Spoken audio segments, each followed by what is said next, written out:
Welcome to the Great Loop Aboard the Perch. I'm Kim Russo with America's Great Loop Cruisers Association, and this is leg 47 of our Great Loop adventure. Today has a little bit of everything. 8 locks, one of them the Peterborough Lift Lock, which is one of the more unique locks.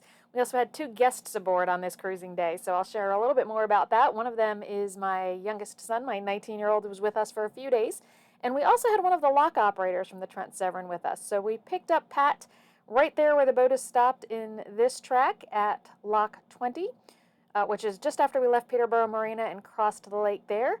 And the very next lock would be Lock 21. That is the Peterborough Lift Lock. And this is what it looks like as you're approaching the lock. You can see there are 2 chambers. The one on the left is raised.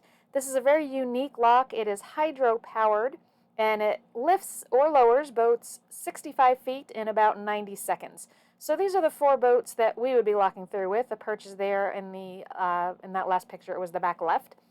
And that is a view looking backwards. So the lock operator there is putting the pin in that door and marking it with a pool noodle, believe it or not, so that the lock master at the top in that control booth you can see at the top can tell that the gate has been secured. And then up we go. The way this lock works, you can see the top chamber coming down on the left, as we in the other chamber are going up there on the right. It is hydro-powered, built in 1904, so old technology but still works tremendously well and efficiently. There are boats locking through in both directions at the same time, so that top chamber is flooded with about an extra foot of water. That makes it heavier, and a control valve between the 2 chambers is opened. The weight of that top chamber forces it down. The water runs through a cross pipe and into the lower chamber and forces it up. So that's the way that this works. There are boats, as I mentioned, on the other side too, locking down.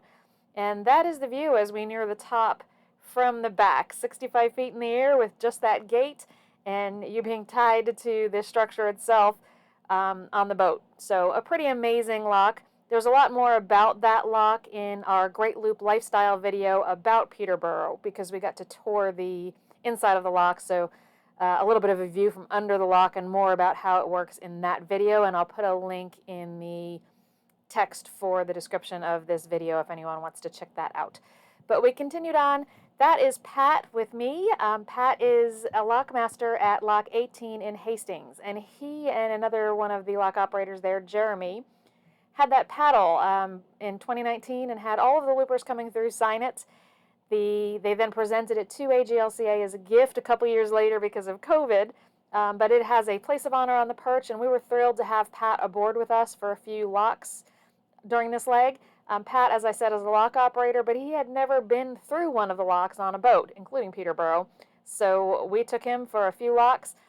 His supervisor came and met him a few locks later and drove him back to Hastings, Lock 18, so he could finish his day of work. But it was really a thrill to have Pat aboard, and we are so happy that we could do that.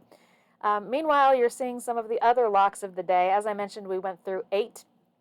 Once you are kind of going through the locks for the day, Peterborough being a little bit of an exception because it's a different size, you're kind of with the same boats, and this was a very long day. Lots of smaller boats, so lots of boats in the lock, and the more boats you're putting in the lock, the longer it takes for everybody to get tied up and secure and ready to go. You can even see some jet skis there. And the water filling this lock, I wanted to include that shot because sometimes the water is filling pretty quickly. And if you are not secured and ready for that, it can move the boat around pretty well. So be ready for the water to be moving. This is the Lakefield lock. You can see us pulling out there. Many of the boats we were with stopped at Lakefield for the night. Lakefield does now have power pedestals for you, first come, first served. We continued on, though, through a rainstorm and ended up heading for Young's Point for the night. Young's Point is a quiet stop, but very, very pretty. As you pull up and into the lock, you can get a view pretty quickly of the trading post that's there. That's a picture of it. Lots of home goods and some souvenirs, and Kawartha Lakes ice cream is available right there. And that is just outside the lock. You can see the blue line for people waiting to go into the lock. And just past that, we tied up for the night. No power at Young's Point, but that is perfectly fine with us. Here's our NEBO report for the day. As you can see, the actual travel time, the underway time, Not very long today because so many locks and so much waiting and long times to get everybody settled into the locks. But overall, a great day. Less than 5 knots is what we averaged, maxed out at about 10.